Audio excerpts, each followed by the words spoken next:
But he said, I don't think he could win. I don't think he could win. He's too progressive coming from this state and what he's done in this state to win in any southern state, any red state.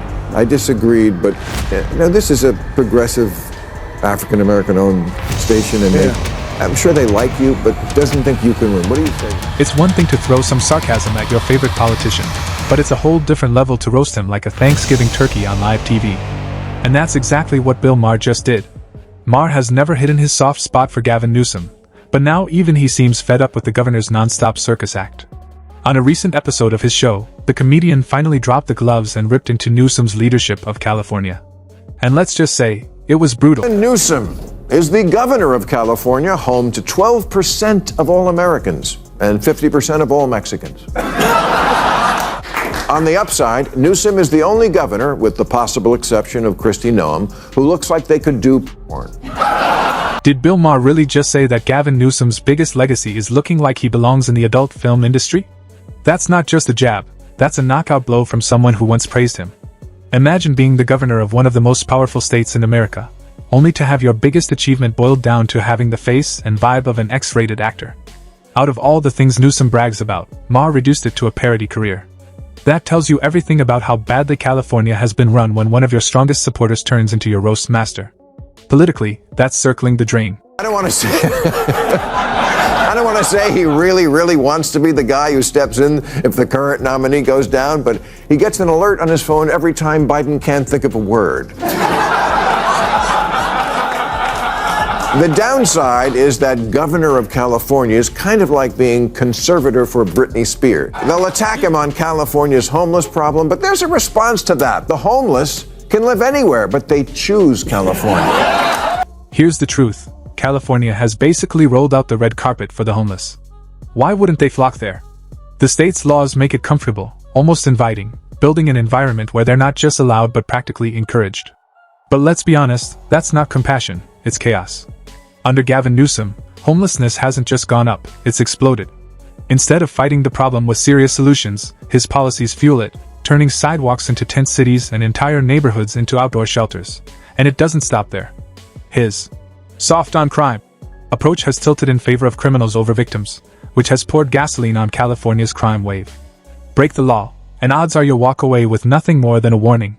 Homelessness up, crime up, quality of life down. That, ladies and gentlemen, is Gavin Newsom's legacy, wrapped in a shiny bow. Of course, the knock on Gavin has always been that he's slick. Yeah, you know what? I'm okay with that. I noticed slick is something no one has been accusing Biden of lately. Do you want good at talking or don't you? Newsom is the best communicator in the party with a history of standing up to bullies, and his name lends itself to the best slogan since I Like Ike. I'm having Gavin. Finally, Bill Maher just said out loud what Californians have been muttering for years. Gavin Newsom is nothing more than a slick salesman in a tailored suit. He's polished, smooth, and charismatic enough to sell sand in the desert. But peel back the shine and there's nothing there. Newsom has mastered the art of talking in circles. He's like an Olympic-level rambler, long speeches, lots of sparkle, but very little substance.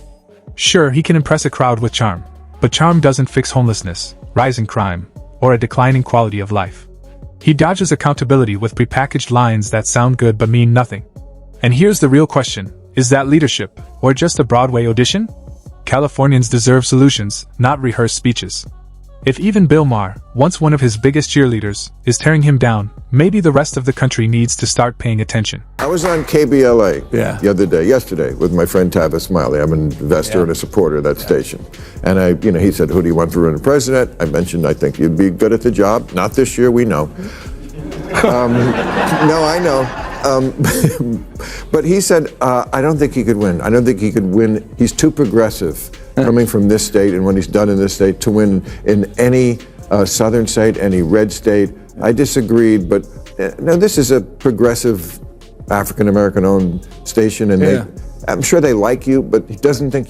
Let's be real. Gavin Newsom's presidential chances are about as real as a diet pizza. Non-existent. Not after the mess he's made in California. His record is such a disaster that not even the slickest PR spin can polish it up. Across the state, people are fed up, angry about how far downhill the Golden State has gone. California was once a crown jewel of innovation, business, and prosperity. Now, It's the state companies flee like it's a bad timeshare. Big corporations have packed up and left, taking jobs with them. Wealthy names have skipped town too, tired of funding his reckless experiments. Meanwhile, the middle class is getting crushed under sky-high costs of living. No wonder the California exodus keeps breaking records. And here's the twist, even plenty of Democrats think he's gone too far. When people on the far left start calling you too progressive, your White House dreams aren't shaky. They're already buried. The swing states, there's only 8 of them. Right. Well, I mean, California is an interesting case study, isn't it? It's the size of 21 state populations combined. Yeah. 2/3 of the state is very deeply red. We don't need to be lectured on rural politics or border issues. I mean, in so many ways, these are familiar issues, and the issues of the heartland of the United States are very much a part and parcel of the work we're doing in this state. But look, I understand this notion that you're from the coast, you don't understand those things. You can't talk the language. You're not able to communicate. No, it's stuff like there's a new law in this. I think we have way too many regulations and laws, as we've talked about. And this one, I think, says if you're a department store with over 500 employees, you have to have a gender-neutral toy department. Yeah. And here's where Bill Maher hit the nail on the head.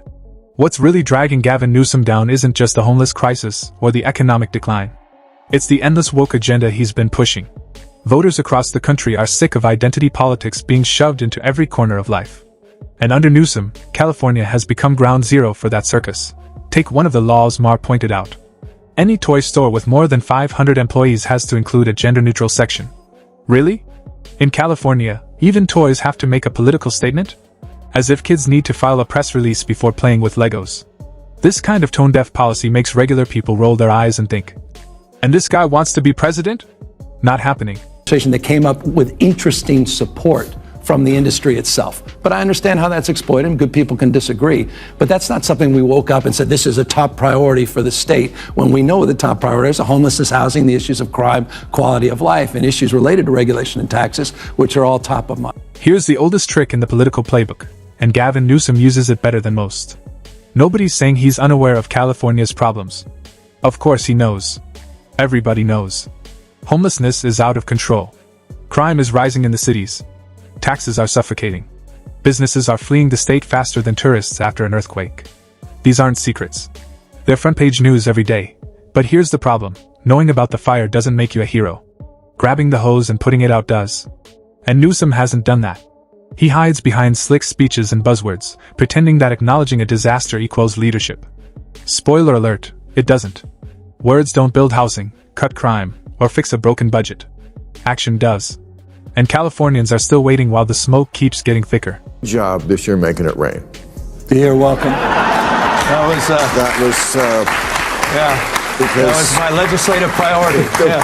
It was looking bad there for a while, and we still don't have enough water in the Colorado River and all this stuff. Yeah. And then whenever I read 80% of the water goes to agriculture. Almonds. Right. No one ever asked you about almonds? Oh, I'm going to ask you about almonds.